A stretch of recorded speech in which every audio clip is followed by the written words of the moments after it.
Morey's Piers is one of many boardwalk amusement parks in New Jersey, but this is easily the best one.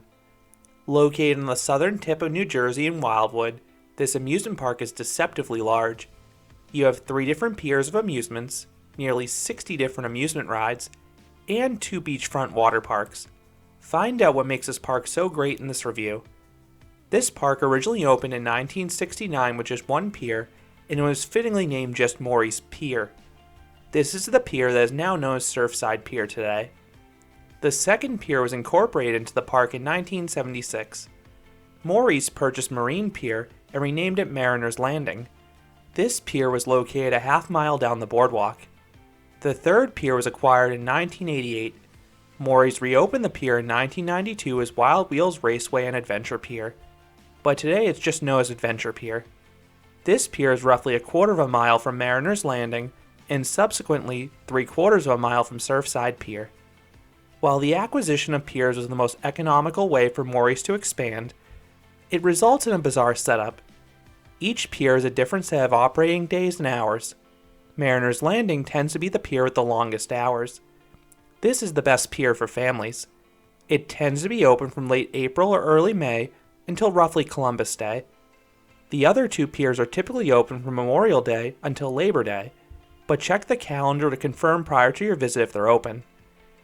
In peak season, Morey's Piers is open extremely late. All 3 piers can be open as late as midnight. This is fantastic because these piers in the boardwalk as a whole come to life at night with the lighting and energy. However, the closing time is dependent upon crowds and weather.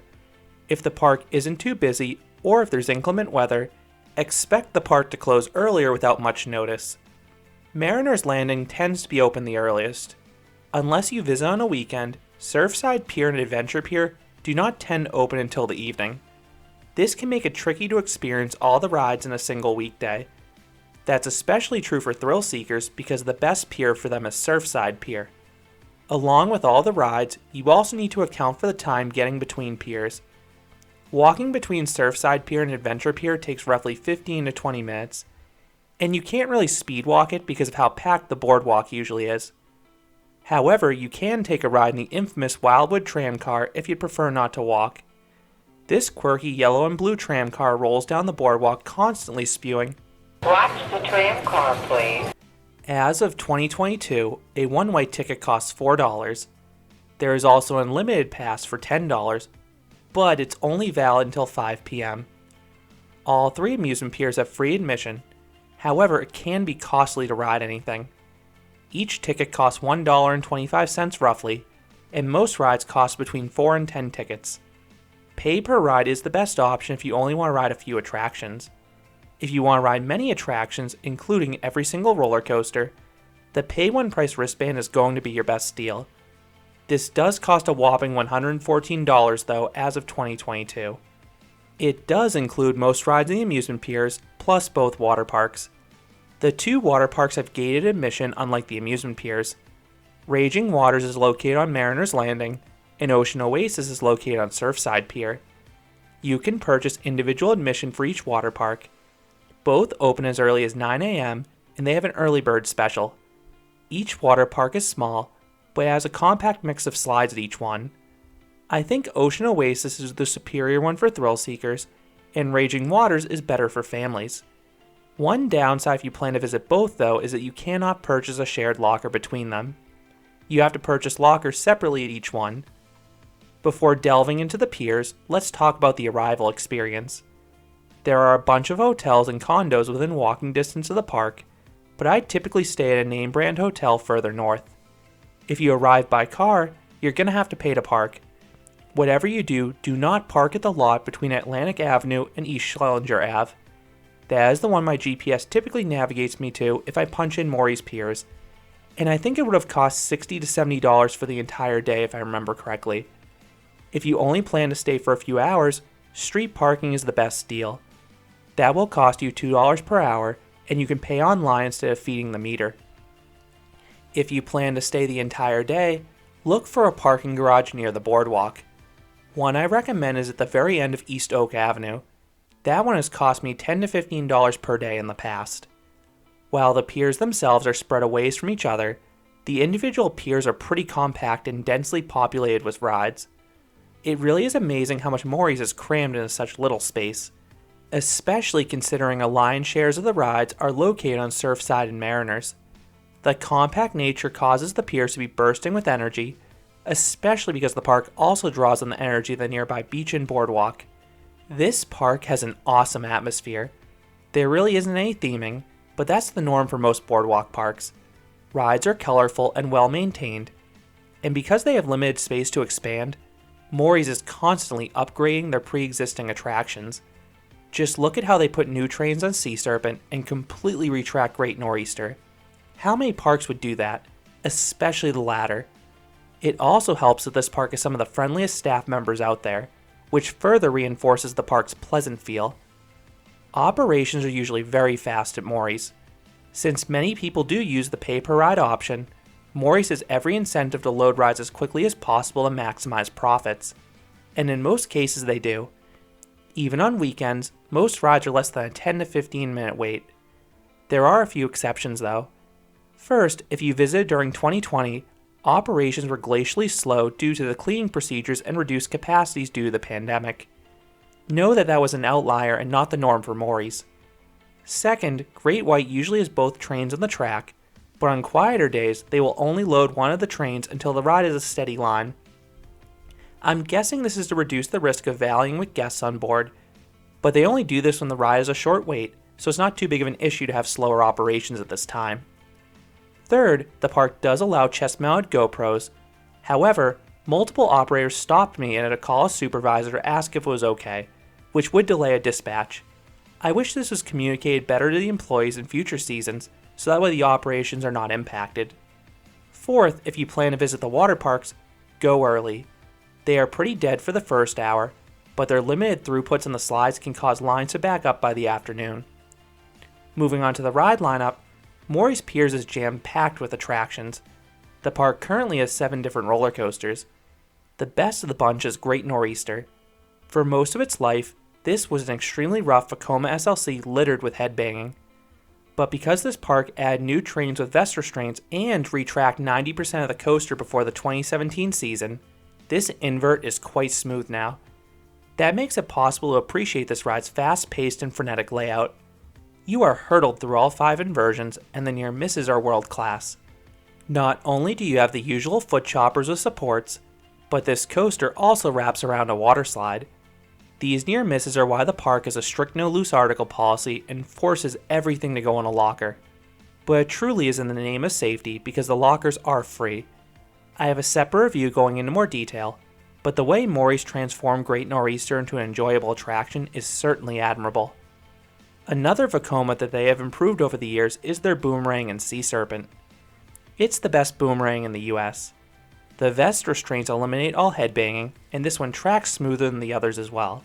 So it's an enjoyable all-around experience, and it's a very forceful one too, as you experience nearly 5 Gs on the trio of inversions going both forwards and backwards. Great White is their only true custom coaster, and it's the primary ride on Adventure Pier. This CCI wood coaster is uniquely placed directly on the beach, and it has a solid layout. The turns have good laterals, and quite a few hills give decent pops of airtime. The ride is mostly smooth too, and I believe one rough spot I had in 2021 that I mentioned in my review has been retracked for the 2022 season. The park also has a nice mix of family coasters. Runaway Tram is the favorite of the bunch. Lightly themed to that aforementioned Wildwood tram car, this coaster is super smooth, gives 2 laps, and has some mild force at points. I have a separate review for this coaster as well that goes into more detail. Dew Whopper is a relatively rare Zamperla Wild Mouse. This one has decent laterals on the initial hairpin turns, but the breaks and shallow drops result in a dull second half.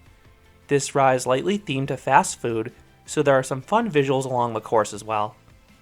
Rolly's coaster is a Pinfari Zyklon. The coaster itself is your standard layout, but it has more restrictive over the shoulder restraints than most versions. The ride is thankfully smooth though, and there are some okay positive Gs on a few of the pullouts. Lastly, you have Wild Wizard and SBF Visa Spinner. This is your standard figure 8 layout, but it does have a very long cycle, and this is the best coaster there for kids. Mariner's Landing and Surfside Pier each feature a cluster of roughly 10 kiddie rides. These are the best two piers by far for younger guests. Mariner's Pier also features some slow observation rides that can be enjoyed by all ages, including their massive Ferris wheel. Morey's has a deep collection of flat rides for adults. You'll find a bevy of spinning rides on Mariner's Pier, but my three favorite flats are located on Surfside Pier.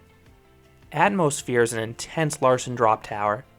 It stands just 14 stories tall, but you drop like a rock, getting a gut-wrenching stomach-dropping sensation and floater airtime the whole way down. This ride also gives a breathtaking view of the beach, and it's accompanied by onboard audio to boost the anticipation. It is a unique KMG frisbee. This one features lap bar only restraints, so your entire upper body is weirdly exposed for a ride like this. This freedom enhances the already strong airtime that this ride delivers. And because it gives a long cycle, you come out of your seat plenty. Kong is a Larson flying scooters placed atop a building, so you get some neat visuals. It's also exceedingly easy to catch a breeze, so you get some good movement. Just be careful not to snap the cables, or else you will be immediately kicked off the ride. Adventure Pier features some expensive upcharge attractions. The Sky Coaster, Spring Shot, Scream and Swing, and Skyscraper are super thrilling flats you can find elsewhere, but you also have the super weird boat tag. This is a hybrid of a splash battle and bumper boats. Riders board these aquatic tanks and fire balls with air cannons at other tanks and the cage adjacent to those on the boardwalk. Meanwhile, riders off-ride try to activate mines that'll comically drench riders. I don't know of any other park that has something quite like this anymore. The piers also have a nice collection of dark rides. The best of the bunch is the Ghost Ship Walkthrough. This attraction features a chilling atmosphere and lots of energetic scare actors, who are even allowed to touch you. This attraction has been closed the past few years, but it crushes most Halloween haunts between the theming and the scares, so hopefully it reopens. Dante's Dungeon is a haunted house dark ride. This one is just a step above a carnival dark ride for me. The scares are loud and plentiful, but the visuals accompanying them aren't too special. Pirates of Wildwoods is a 3D dark ride that has always been closed for me, but I've heard mixed opinions on that one. Then Adventure Pier has this weird funhouse called Luna's Lost Labyrinth that starts off strong before dumping you outside in this unthemed mess of fencing. The best attraction overall is Zoom Flume. This Hopkins log flume is one of the best out there. It's nearly 6 minutes long and it offers great visuals as you travel past rides and even go beneath the boardwalk. Both drops in this one are pretty sizable and zippy. Just note that single riders are not allowed in this attraction. Moving on to the two water parks, I much prefer Ocean Oasis. This is where you'll find the best two slides. Sidewinders is a thrilling mat slide with a massive double down with some frightening airtime. Then Cliff Dive is a body slide consisting of a single steep plunge that gives a little pop of airtime as you rush towards the ground. Then you have a few other slides as well, including Riptide Rapids that intertwines with Great Nor'easter, but no other standout attractions are here. Raging Waters is the better option for families. The water slides are a lot slower at this one. The speed slides are a decent duo of mat slides, and then you have this unique sky pond journey with a bunch of elevated splashdown pools on the way down. For food, your best option is to grab something off the boardwalk. Morey's doesn't have too many restaurants inside the park, and you have to walk between the piers anyway. My favorite snack is the original Idaho potatoes. These french fries are super yummy and delicious. Curly's fries are nearly as good in terms of quality, but their portions are much smaller. Then you also have two notable pizza places in Mac's and Sam's. I know plenty who prefer the buttery taste of Mac's, but I think Sam's tastes more like a traditional New York slice. Then, while this review is focused on Morey's Piers, the Wildwood Boardwalk has plenty of other shops and entertainment options. One that I definitely want to note is the Retro Arcade.